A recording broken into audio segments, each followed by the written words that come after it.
Students, so we met again. Student, last time life processes जो 10th standard का chapter चल रहा था उसमें कौन सा टॉपिक पढ़ लिया था? एक्सक्रीशन स्टार्ट कर लिया था। तो एक्सक्रीशन इन प्लांट्स भी हम लोगों ने क्या कर लिया था? आधे से ज्यादा कवर अप कर लिया था। मैंने ये कहा था एक्सक्रीशन इन प्लांट्स में मैं आपको थोड़ा सा आगे और ब्रीफली या बताना चाहूंगी, ठीक है। तो लास्ट टॉपिक क्या चल रहा था स्टूडेंट्स?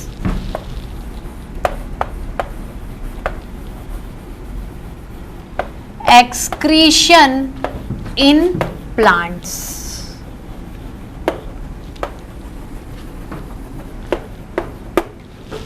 एक्सक्रीशन इन प्लांट्स, मैंने क्या बोला था कि प्लांट्स में अगर आपको एक्सक्रीशन करवाना है, अगर आपको कोई वेस्ट प्रोडक्ट प्रोड्यूस करना है तो कौन सी ऐसी लाइफ एक्टिविटी है जो करवाएगी? आपने कहा मैम फोटोसिंथेसिस करवाएगी। ओके, फोटोसिंथेसिस, ठीक है, ये पढ़ लिया था इसलिए मैं आपको पूरा नहीं बताऊंगी इसके बारे में। फोटोसिंथेसिस क्या है?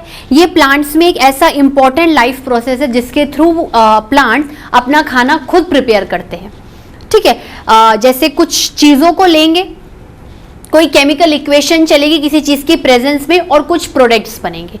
तो वो प्रोडक्ट्स में कुछ प्रोडक्ट्स तो प्लांट्स के लिए यूजफुल हैं तो प्लांट्स अपने पास रख लेते हैं, और जो प्रोडक्ट रिलीज हो जाते हैं वो प्लांट्स के लिए वेस्ट प्रोडक्ट बिहेव करेंगे। लेकिन वो कहीं ना कहीं उनके जो वेस्ट प्रोडक्ट्स हैं वो किसी दूसरे लिविंग ऑर्गेनिज्म के साथ यूजफुल है, ठीक है। जैसे H2O रिलीज हुआ, वाटर वेपर बन गया, तो ये वाटर वेपर्स क्या करते हैं? रेन को लाते हैं, तो रेन लिविंग ऑर्गेनिजम्स के लिए असेंशियल होती है। जो ऑक्सीजन वो रिलीज करते हैं वो ऑक्सीजन हम लिविंग ऑर्गेनिजम्स के सर्वाइवल के लिए बहुत ज्यादा क्या है? असेंशियल है। तो यहां तक कर लिया था, इसके बारे में थोड़े से और पॉइंट्स जो रह गए उनके बारे में स्टडी कर लेते हैं।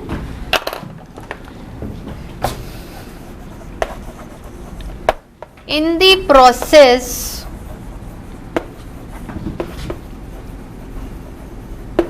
of photosynthesis, in the process of photosynthesis, ठीक है, CO2 मतलब carbon dioxide and water, CO2 and H2O are used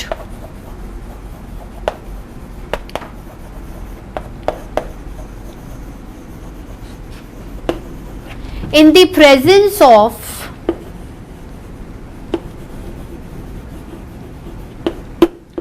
sunlight,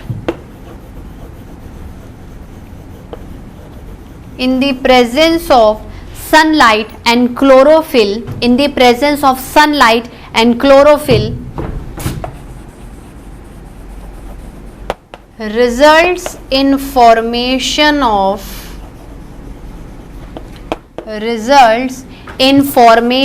of क्या क्या बनेगा?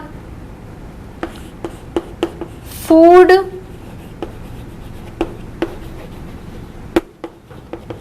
in the form of glucose,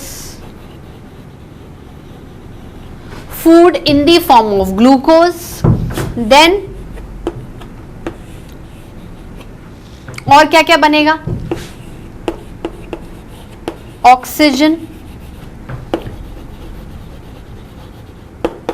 which is released, ठीक है, and water।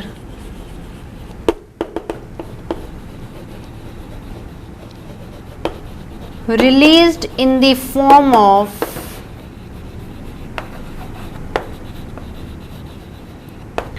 water vapors, ठीक है। तो जो प्रोडक्ट्स बनेंगे फोटोसिंथेसिस में वो प्लांट्स के लिए क्या करेंगे? वेस्ट प्रोडक्ट्स बिहेव करेंगे। वो प्लांट्स को अच्छे नहीं लगे होंगे या उनकी बॉडी में कोई भी यूटिलिटी नहीं होगी, इसलिए प्लांट्स ने क्या कर दिया? उन्हें रिलीज कर दिया। क्या लिख सकती हूँ स्टूडेंट्स में? Products formed in the process of photosynthesis, ठीक है, are of no use to the plants, are of no use, are of no use to the plants, hence behave as waste products, hence behave as waste products,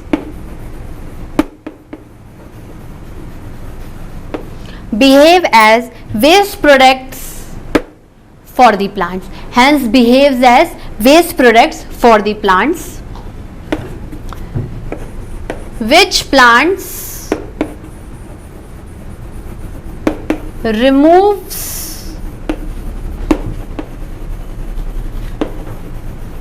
from our body, which plant removes from our body. ठीक है students, बात समझ में आई आप लोगों को? ठीक है, तो क्या क्या वेस्ट प्रोडक्ट्स हैं प्लांट्स के लिए?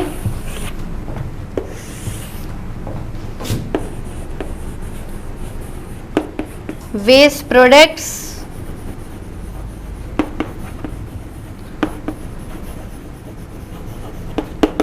फॉर प्लांट्स क्या क्या होंगे? Oxygen and water. जिन प्लांट्स क्या करेंगे, इन दोनों को क्या कर देंगे, एटमॉस्फेयर में रिलीज कर देंगे. ठीक है, अब क्या हो रहे हैं, यहां पर लिख सकते हैं waste products O2 and H2O are in turn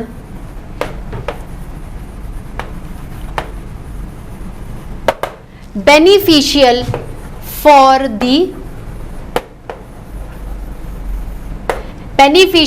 the other organisms.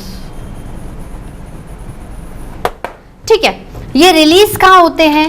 ये एटमॉस्फेयर में रिलीज होते हैं. तो एटमॉस्फेयर से लिविंग ऑर्गेनिजम्स क्या करते हैं, इन्हें यूटिलाइज कर लेते हैं, इन्हें यूटिलाइज कर लेते हैं. जैसे ऑक्सीजन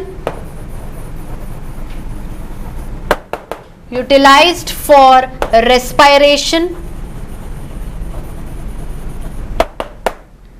यूटिलाइज्ड फॉर रेस्पिरेशन, और H2O released in water vapours. ठीक है, वो फिर एटमॉस्फेयर में अलग तरीके से यूटिलाइज होंगे. स्टूडेंट्स इसको नोट डाउन करिए. इसी के साथ आपका एक्सक्रीशन इन प्लांट्स का टॉपिक कवर अप हो जाता है. तो इसको नोट डाउन करने के बाद अपन एक्सक्रीशन इन ह्यूमन बींग्स पढ़ेंगे. स्टूडेंट्स नोट डाउन किया? चलिए, एक्सक्रीशन इन प्लांट्स वाला टॉपिक इसी के साथ क्या हो जाता है, ओवर हो जाता है. ठीक है, अब हम क्या करते हैं, अब हम एक्सक्रीशन इन ह्यूमन बींग्स देखते हैं, जो हमारे ये जो पूरा चैप्टर है लाइफ प्रोसेस का, उसका आखिरी टॉपिक है. उसका क्या है स्टूडेंट्स, आखिरी टॉपिक पढ़ रहे हैं हम.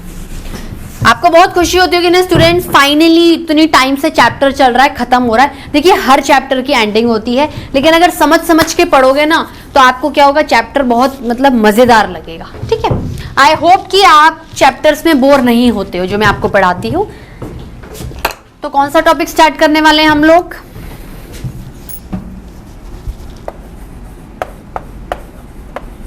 Excretion in human beings.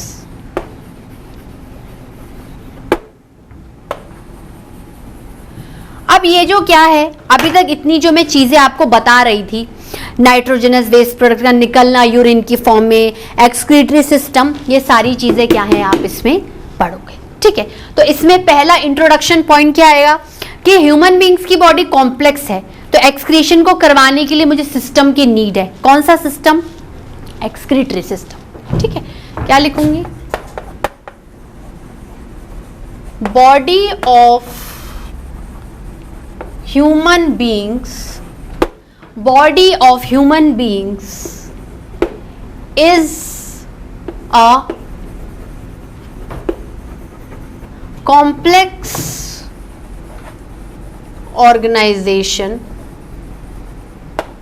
is a complex organization, hence to carry out excretion, hence to carry out excretion we require excretory system. We require excretory system. अगर सिस्टम है तो सिस्टम किसका बना हुआ होगा? System composed of organs, composed of organ, मतलब कुछ कुछ ऐसे ऑर्गन्स प्रेजेंट हैं जो कि किस चीज में स्पेशलाइज्ड हैं? एक्सक्रीशन की प्रोसीजर में। ह्यूमन बींग्स में जो एक्सक्रीटरी सिस्टम है वो किस तरीके से एक्सक्रीटरी प्रोडक्ट को निकाल रहा है? In general in the form of liquid, that is urine form. ठीक है, क्या बोल सकती हूं? एक्सक्रीटरी सिस्टम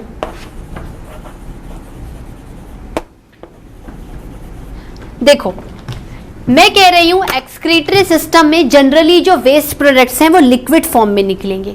क्या यूरिन के अलावा और लिक्विड फॉर्म में चीजें निकलती, जैसे आपको पसीना आता है, ठीक है, स्वेट होते हो आप, स्वेटिंग आती है, तो पसीने में भी आपके क्या हैं? वेस्ट प्रोडक्ट बॉडी के क्या हो जाते हैं? बाहर निकल जाते हैं। पर मैं उस प्रोसीजर को ईजेशन नहीं कहूंगी। ईजेशन का मतलब है बॉडी के वेस्ट प्रोडक्ट आप सॉलिड फॉर्म में निकाल रहे हो, जो कि डाइजेस्टिव सिस्टम के एनल पोर्ट से निकलेंगे, तो वो हाईली स्पेशलाइज्ड होगी न्यूट्रिशन में। यहां पर ये एक्सक्रीशन से रिलेटेड क्या है? हाईली स्पेशलाइज्ड है, पर निकालने आपको वेस्ट प्रोडक्ट्स ही हैं। ठीक है, तो क्या कहूंगी? Excretory system involves removal of waste products, removal of waste products generally in liquid form, not in solid form, in liquid form, that is through urine, and the color of urine is somewhat yellow. ठीक है, through urine. जो भी waste product आपको निकालने हैं, जो भी maximum nitrogenous waste product आपको निकालने हैं, आप क्या करोगे? बॉडी में यूरिन की तरह बाहर निकाल दोगे। तो हमें क्या है? सबसे पहले तो एक्सक्रीटरी सिस्टम पढ़ना पड़ेगा, क्योंकि कहीं ना कहीं उसके ऑर्गन्स ही इन्वॉल्व होंगे यूरिन को प्रोड्यूस करने में, और वही ऑर्गन्स रिस्पॉन्सिबल होंगे यूरिन को बॉडी से एक्सक्रीट करने में। तो यूरिन एक्सक्रीशन मतलब actually you are performing the life process excretion. ठीक है, तो क्या कह सकती हूं?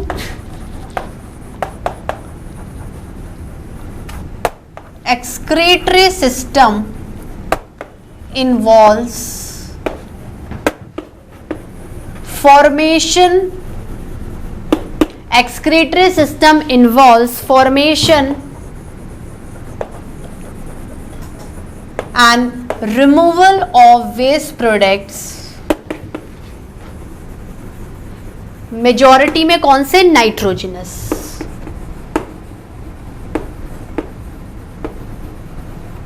नाइट्रोजनस, ठीक है। Excretory system involves formation and removal of waste product nitrogenous in the form of urine. मतलब एक्सक्रीटरी सिस्टम ही यूरिन को प्रोड्यूस करेगा और यूरिन को रिलीज करेगा।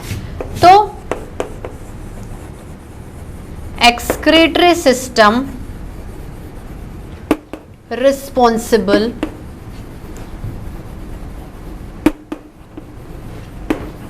for formation and release of urine तो सबसे पहले हम क्या करते हैं? एक्सक्रीटरी सिस्टम के बारे में बात करते हैं। एक्सक्रीटरी सिस्टम किन किन ऑर्गन से मिलकर बना है? एक्सक्रीटरी सिस्टम कंपोज्ड ऑफ, ध्यान से देखिएगा, कंपोज्ड ऑफ किसका बना हुआ है बात करते हैं। ठीक है, composed of pair of kidney, pair of kidneys. मतलब किडनी एक ऑर्गन है, उसके साथ एक और उसके जैसा किडनी ऑर्गन खड़ा रहता है और दो बना लेता है, तो पेयर ऑफ किडनी, दो किडनीज, ठीक है। उसके बाद पेयर ऑफ यूरेटर्स, ठीक है, पेयर ऑफ यूरेटर। अगर किडनी के नीचे यूरेटर है तो कहीं ना कहीं लिंक्ड अप है सब चीजें। देन अ यूरिनरी ब्लैडर, अ यूरिनरी ब्लैडर मतलब एक है, it is not pair, it is not 2 in number, it is only 1 number, urinary bladder. और फिर बोलेंगे यूरेथ्रा, कुछ कुछ याद आया, या फिर यूरिथ्रल पोर, लास्ट लेक्चर में पढ़ाया था urethral pore, it is also 1 in number. तो total it is 2 in number, 2 in number, 1 in number and 1 in number. These are the things, these are the organs. ये चीजों को मिलाकर क्या बनता है? Excretory system. कोई दो किडनीज है, उसमें से कोई दो यूरेटर्स है, फिर कोई एक यूरिनरी ब्लैडर है, फिर कोई एक यूरिथ्रा है, ठीक है। इतना नोट डाउन करिए, then I will draw the diagram. उस डायग्राम में आपको सारे ऑर्गन सिस्टम के समझ में आएंगे। स्टूडेंट्स नोट डाउन किया? चलिए, एक्सक्रीटरी सिस्टम के अभी तक मैंने क्या है आपको ऑर्गन्स के बारे में पढ़ाया था। अब इन ऑर्गन्स को थोड़ा डायग्रामेटिकली देख लेते हैं और क्या क्या समझ सकते हैं हमें ऑर्गन से, थोड़ा सा डिस्क्रिप्शन, और इन ऑर्गन्स का क्या रोल है यूरिन को बनाने में और यूरिन को रिलीज करने में, क्योंकि इन्हीं में से कोई यूरिन को बनाएगा और इन्हीं में से कोई यूरिन को क्या करेगा? पास आउट करेगा, ठीक है। मतलब ओवरऑल ये सारे ऑर्गन्स कलेक्टिवली क्या काम कर रहे हैं? ये कलेक्टिवली एक्सक्रीशन का काम कर रहे हैं, ठीक है। हम क्या कह सकते हैं? All these organs collectively, all these organs collectively results in excretion, results in excretion, ठीक है। अब हम बात करें, अगर एक देखिए बहुत ज्यादा डीप में डायग्राम नहीं जाएंगे, आपको मोटा मोटा डायग्राम से रिलेटेड मैं बात बताती हूं, ठीक है। ये क्या है?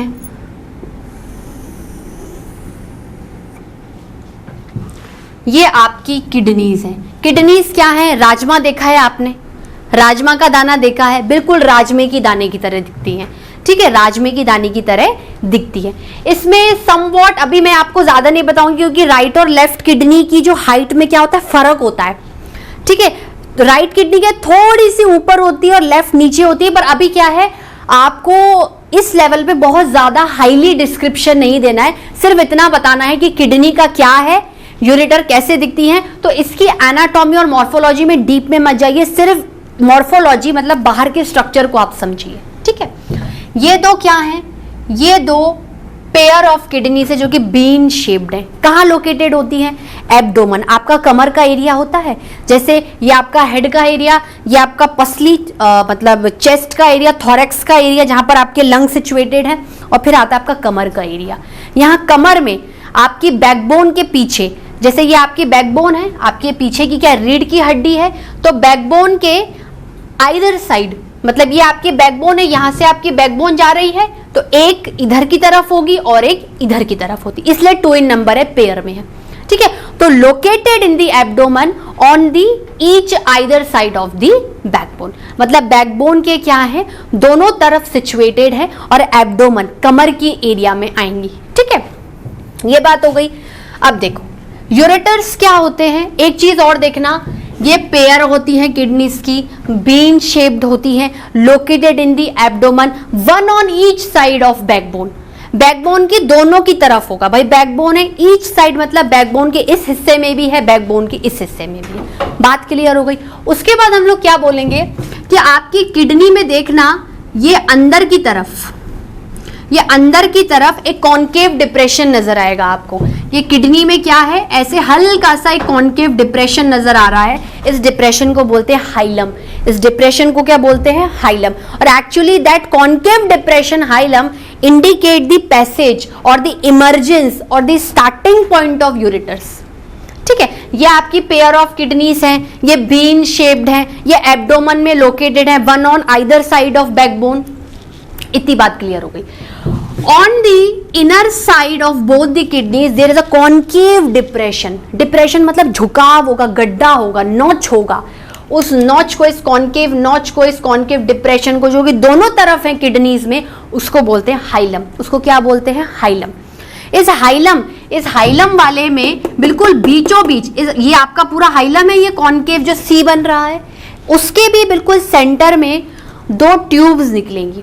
मतलब अगर इधर राइट की किडनी है तो इधर राइट की ट्यूब निकलेगी, इधर लेफ्ट की किडनी है तो लेफ्ट की ट्यूब. मतलब राइट किडनी का राइट हाइलम से निकलेगी और लेफ्ट किडनी के लेफ्ट हाइलम से निकलेगी. क्या निकलेगी? लॉन्ग सिलेंडर ट्यूब, लंबी ट्यूब लाइक स्ट्रक्चर. सिलेंडर मतलब मोटी थोड़ी, उनको बोलेंगे यूरेटर. तो यूरेटर्स क्या होते हैं? यूरेटर्स किडनीज के कॉन्केव डिप्रेशन हाइलम से निकलते हैं. तो दो किडनी से निकले, इसलिए ऑटोमेटिकली इनका नंबर क्या हो जाता है? बॉडी में पेयर हो जाता है, 2 हो जाता है. ठीक है, ये निकल गई. ठीक है, ये निकल गई pair of kidneys. Right kidney right hilum, right ureter. Left kidney left hilum, left ureter. दोनों तरफ से आ गई यूरेटर्स. अब देखो किसमें जाएंगी? एक पियर. पियर क्या होता है?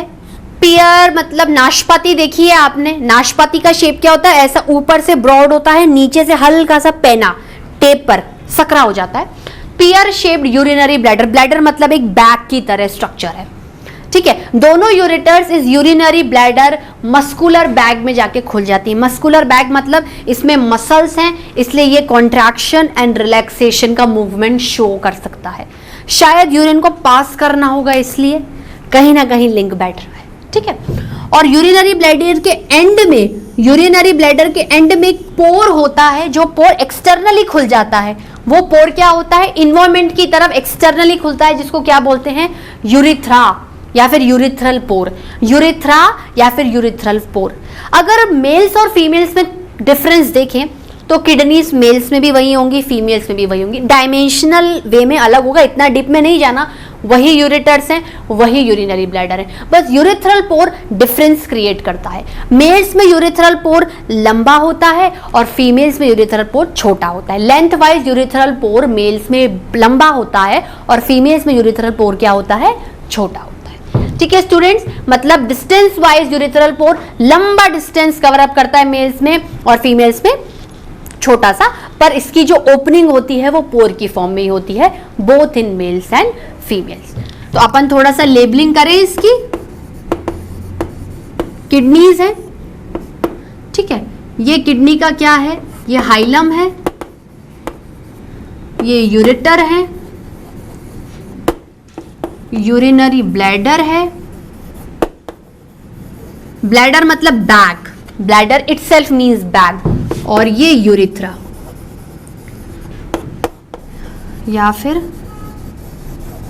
यूरिथ्रल पोर या फिर यूरिथ्रल पोर. ठीक है, अब हम क्या करते हैं? एक एक ऑर्गन के बारे में स्लाइड डिस्क्रिप्शन पढ़ते चलते हैं. सबसे पहले हम पढ़ेंगे pair of kidneys.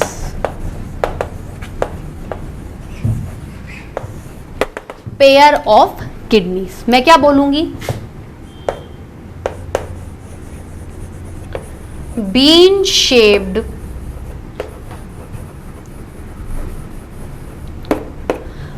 Shaped structure, राजमे की दाने की तरह. Located in the abdomen reason,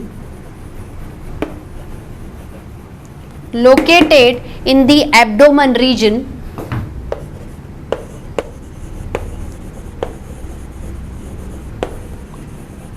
one on each side of the backbone,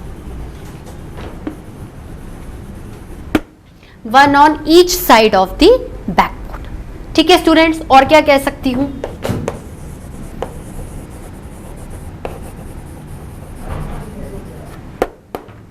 On each kidney there is a concave depression or notch. There is a concave depression or notch on the inner side, on the inner side, called as hilum, called as hilum, called as hilum. ठीक है students, आप दूसरा point discuss करें. Pair of kidneys के बाद pair of ureters. पहले अपन इनकी क्या है मॉर्फोलॉजी, बाहर के स्ट्रक्चर के बारे में डिस्कस करेंगे. उसके बाद यूरिन से रिलेटेड उसके फॉर्मेशन और रिलीजिंग में इन चारों का कंट्रीब्यूशन देखेंगे. ठीक है, एक साथ सब कुछ नहीं देखेंगे. पेयर ऑफ यूरेटर्स में क्या आएगा? Pair of cylinder long tube like structures, pair of cylinder tube like structure emerging each from hilum of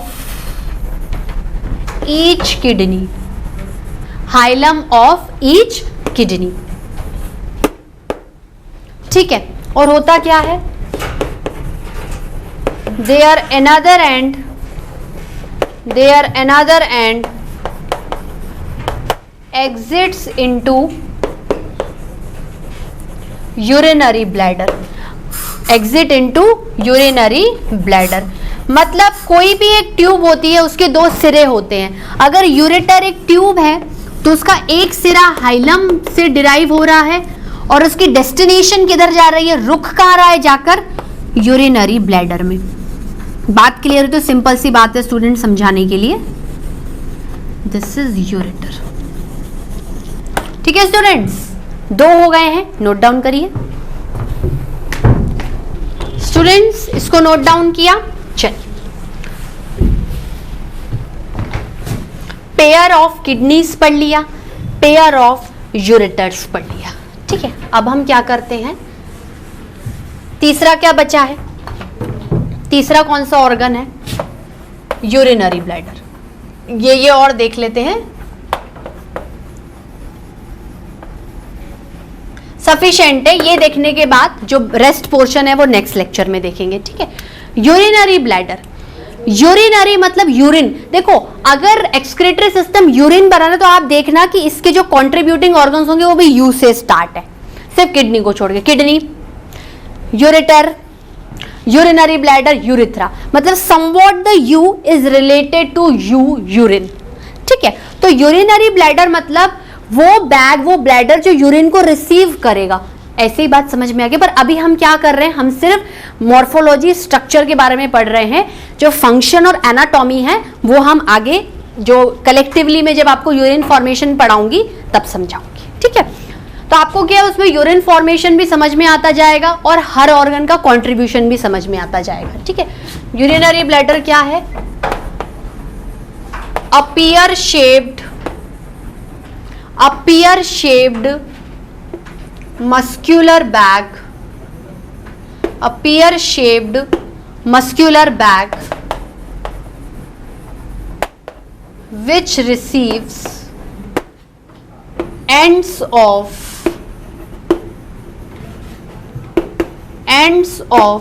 both the ureter, ends of both the ureters. ठीक है, और एक काम करते हैं, एक लास्ट पोर्शन यूरिथ्रा भी कर लेते हैं, जिससे कि नेक्स्ट में क्या होगा, आपको ये पहले का पोर्शन नहीं पढ़ना पड़ेगा. यूरिथ्रा या फिर यूरिथ्रल पोर. हम लोग क्या कह सकते हैं कि यूरिनरी ब्लैडर किस में ओपन होता है? एक छेद, पोर में, जो छेद एक्सटर्नली इन्वायरमेंट को फेस करता है. मेल्स में थोड़ा सा अलग हो जाता है, फीमेल्स में थोड़ा सा अलग हो जाता है. तो क्या कह सकती हूं? It is a pore like structure. It is a pore like structure which opens through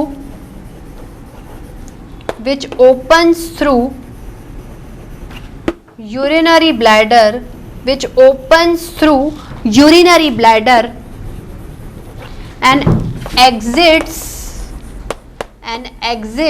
outside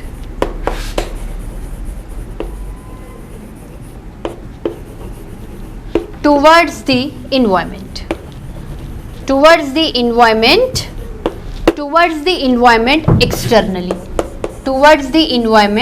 externally.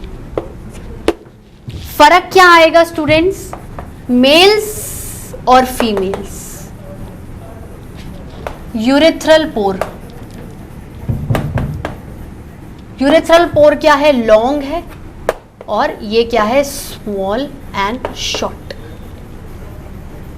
छोटा स्मॉल सा है, ठीक है। और अब लॉन्ग होगा तो थोड़ी सी बिगनेस भी होगी, तो आप एक काम करिए, लॉन्ग ही मान लीजिए कि यूरेथ्रल पोर मेल्स में लंबा होता है, लंबा डिस्टेंस कवर अप करता है, लेकिन शेप समवॉट एंडिंग में पोर की तरह ही होती है।